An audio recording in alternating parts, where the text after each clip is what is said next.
명작의 현장을 가다 이연숙의 8번째 이야기입니다. 욕망이라는 이름의 전차를 탔습니다. 뉴올리언스의 중심가인 프렌치 코로입니다. 테네시 윌리엄스를 만나보겠습니다. 전차를 타기 위해 줄을 섰습니다. 차비는 1불 25전인데 잔돈은 거슬러 주지 않는다고 합니다. 차를 기다리는 승객들끼리 서로 25전짜리 동전 필요한 사람이 있느냐며 물어보기에 염치 불구하고 하나 받았습니다.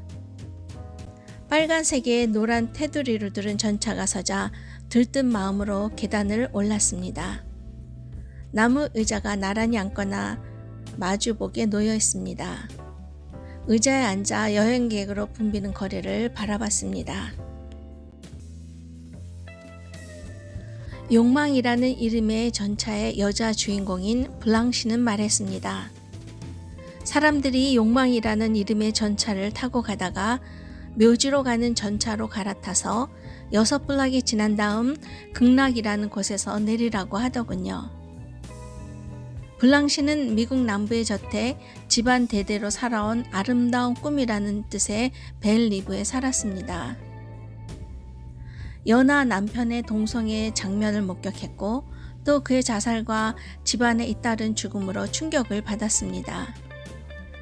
불행을 잊으려 방탕한 생활을 하다 동네에서 쫓겨났습니다.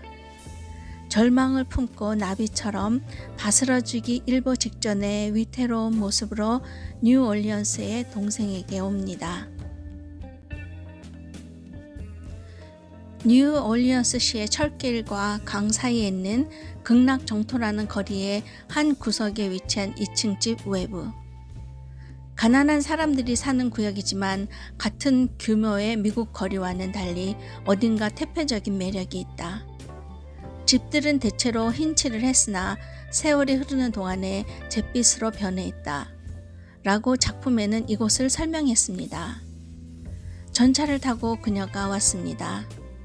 도착한 극락이라는 도시는 이름에 어울리지 않게 음침하고 더러웠습니다. 그녀의 미래가 생각했던 것과는 정반대의 모습으로 거기에 있었습니다. 도도한 그녀의 어깨 너머로 시궁창이 흐르고 있는 것을 알지 못했습니다. 내가 탄 스트레카는 도시를 가로질러 달립니다. 일어서서 창가 자리로 옮겨 앉았습니다. 후덥지근한 바람이 전차 안을 한 바퀴 돌고 나갑니다. 과거의 영육은 있고 현재만을 생각하려는 스텔라가 살았던 아파트가 어디쯤 있을까요? 미시시피 강과 철도 사이에 위치한 엘리지안 필드라고 했습니다. 전에는 빈민 지역인데 지금은 금싸라기 땅이라고 합니다. 큰 길 가운데로 전차가 지나고 양 옆에는 현대식 건물과 발코니가 달린 2층 건물이 섞여 있습니다. 과거와 현재가 공존하는 곳. 욕망이라는 열차가 테네시 윌리엄스의 유명세를 실어 나르며 이것을 극락으로 만들었는지도 모른다는 생각이 듭니다. 길게 올라간 야자수 나무 사이로 전차는 달립니다. 나무로 된 의자 위쪽으로는 가느다란 줄이 길게 연결되어 있습니다. 내릴 정거장이 가까워 오면 그 줄을 당기면 된다는 안내 스티커가 붙어 있습니다. 묘지역은 무섭고 극락은 왠지 두렵습니다. 전차의 뒤쪽으로 가봅니다. 서서 운전하는 운전사. 뒤편에도 둥근 긴 바퀴가 길다란 막대기 위에 얹혀 있습니다. 수레바퀴처럼 생겼어요. 아마도 앞뒤로 운전석의 자리가 바뀌나 봅니다. 블랑시는 말했습니다. 나는 마법을 원해요. 그래요, 그래, 마법이요. 난 사람들에게 그걸 전해주려고 해요. 나는 사물들을 있는 그대로 전달하지 않아요. 나는 진실을 말하지 않고 진실이어야만 하는 것만 말해요. 그녀는 우상처럼 사랑했던 연하의 남편 알렌의 동성애 장면을 목격하고 충격을 받습니다. 음악에 맞춰 함께 춤을 추다가 그에게 모욕적인 말을 했고 그는 뛰쳐나가 권총으로 자살했습니다. 테네시 윌리엄스 자신이 동성애자였기에 그는 작품에 자주 등장하는 인물 설정입니다. 스탠리는 처형이 저택 판돈을 가지고 있을 거라고 믿었는데 빈털터리가 된 것에 울분이 터집니다. 처형을 강간하고도 아무 일 없다는 듯이 아내를 품는 욕망의 마술에 걸려 사는 사람입니다.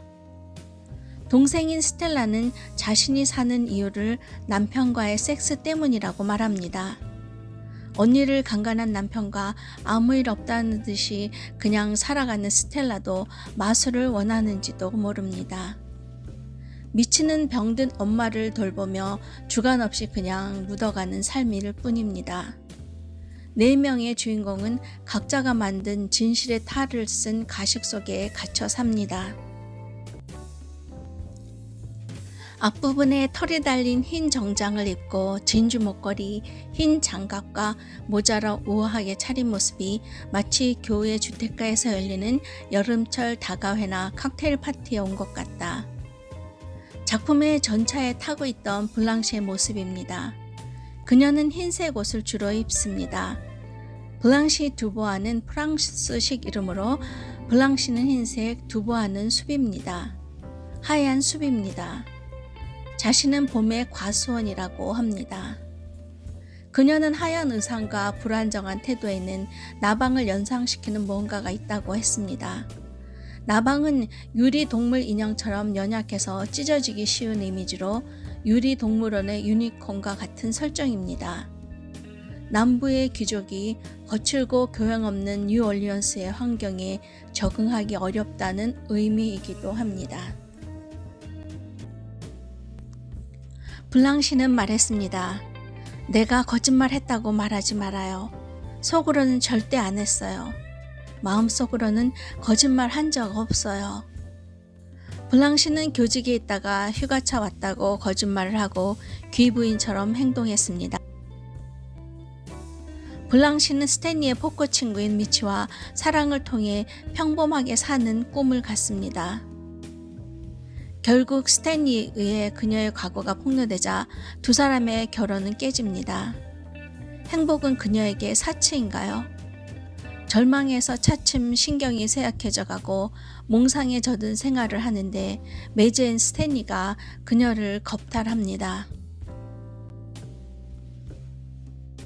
동생인 스텔라는 남편에게 대들었습니다. 언니처럼 부드럽고 남을 잘 믿는 사람은 없는데 당신이 언니를 학대하고 변하게 만들었다고. 정신병원에 실려가는 날 블랑시는 최악의 상태입니다.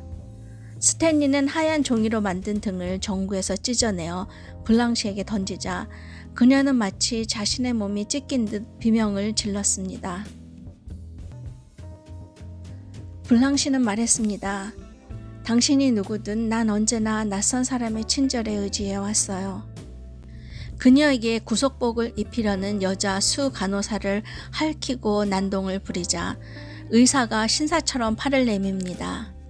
블랑시가 우아하게 의사의 팔을 잡으며 말했습니다. 낯선 사람의 친절은 받아들이기에 부담이 없다고. 그녀는 그렇게 떠났습니다. 온전히 자신만의 마술 속에 갇혔습니다. 미치지 않고는 살아갈 수 없는 세 사람의 삶이 욕망이란 이름의 열차를 타고 사망이라는 역을 향해 달렸습니다. 내가 바로 블랑시 두보아다. 테네시 윌리엄스는 자신이 블랑시라고 말했습니다. 이 작품으로 미국을 대표하는 극작가 반열에 올라섰습니다. 당시 850호회나 연속 공연되는 커다란 반응을 일으키며 플리처상과 뉴욕 극비평가상을 수상하였고 영화로도 제작되었습니다. 이 작품은 이성과 욕망 사이를 줄타기하는 나약한 인간의 초상을 그렸다는 평을 듣습니다. 사라진 영광이 얽매여 현실과 환상 사이에서 방황하는 실패자들이 나옵니다. 무대 장치와 시적인 대사를 통해 감각적으로 보여주고 음악으로 분위기를 이끕니다.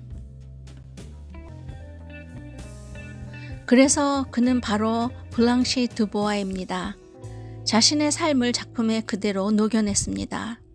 술과 도박에 빠졌던 자신의 아버지는 스탠리의 모습에서 보입니다. 귀족의 가치관을 지키려고 노력하는 블랑시는 그의 어머니입니다. 정신병으로 정신병원에서 죽을 때까지 지낸 누나 로사는 블랑시의 다른 모습입니다. 그 또한 정신병력이 있고 동성애자입니다. 욕망이란 이름의 전차는 종종에서 멈추었습니다. 지나온 길을 돌아봅니다. 야자수 나무가 양쪽에서 긴 손을 흔들며 작별을 알립니다. 그가 말한 욕망은 무엇일까요? 엘리시안 필드는 극락인가요? 우리가 바라는 이상향은 어떤 곳일까요? 욕망은 도달할 수 없는 곳으로 데려가기에 불행하게 됩니다. 6 정거장을 가면서 하나씩 욕심을 내려놓고 빈손이 되어야 이상향에 도달할 터인데 탐욕으로 변해버린 꿈은 그 끈을 놓지 못해 사망의 역에서 내리게 만듭니다. 테네시 윌리엄스는 몇 번째 정거장에서 내렸을까요? 이상향에 도착하지 못한 것은 분명합니다. 포카의 밤이라는 희곡을 다시 손봐서 욕망이라는 이름의 전차로 바꾸어 발표했습니다. 예술가가 만족할 수 있는 것은 그가 창조한 세계 안에서라고 말했습니다. 글을 쓰는 동안 그리고 독자가 읽는 동안 시간은 소모되고 있다라며 다시 돌아오지 않는 시간을 아쉬워한 그의 말에서 느껴집니다. 다시 타고 온 곳으로 되돌아가야겠습니다. 그렇게 몇 번 왕복하며 블랑시와 테네시 윌리엄스에게 빠지고 싶습니다. 그의 작품은 난해합니다. 아직 다 이해하지 못했는데 아쉽습니다. 전차의 손잡이를 다시 잡습니다. 이 전차의 시작점과 종점 그 어딘가에 테네시 윌리엄스가 저를 기다리는 마법이 기적처럼 일어나지 않을까요? 갑자기 쏟아지는 폭우에도 재즈의 도시답게 여기저기서 거리의 악사들은 연주를 합니다. 거리 전체가 흥청거리고 흐느적거리는 느낌입니다. 테네시 윌리엄스의 작품에는 블루 피아노 음악이 마치 테마곡처럼 끊어지듯 이어지며 흐릅니다. 때론 낮은 클라리넷 소리가 튀어나오기도 하고 드럼과 트럼펫이 어우러지기도 합니다. 어둡고 끈적끈적하고 은밀한 분위기가 목욕탕에서 오랜 시간 더운 물에 몸을 담그고 있다가 하늘거리는 가운을 입고 나오는 블랑시의 모습 같습니다. 터져버릴 것 같은 욕망을 꼭 여민 채 진한 향수로 자신의 비밀에 쌓인 정체를 감추고 그녀는 목욕탕의 문을 엽니다. 이 도시가 그렇습니다. 명작의 현장을 가다 이현숙의 8번째 이야기입니다. 욕망이라는 이름의 전차를 탔습니다. 뉴올리언스의 중심가인 프렌치 코로입니다.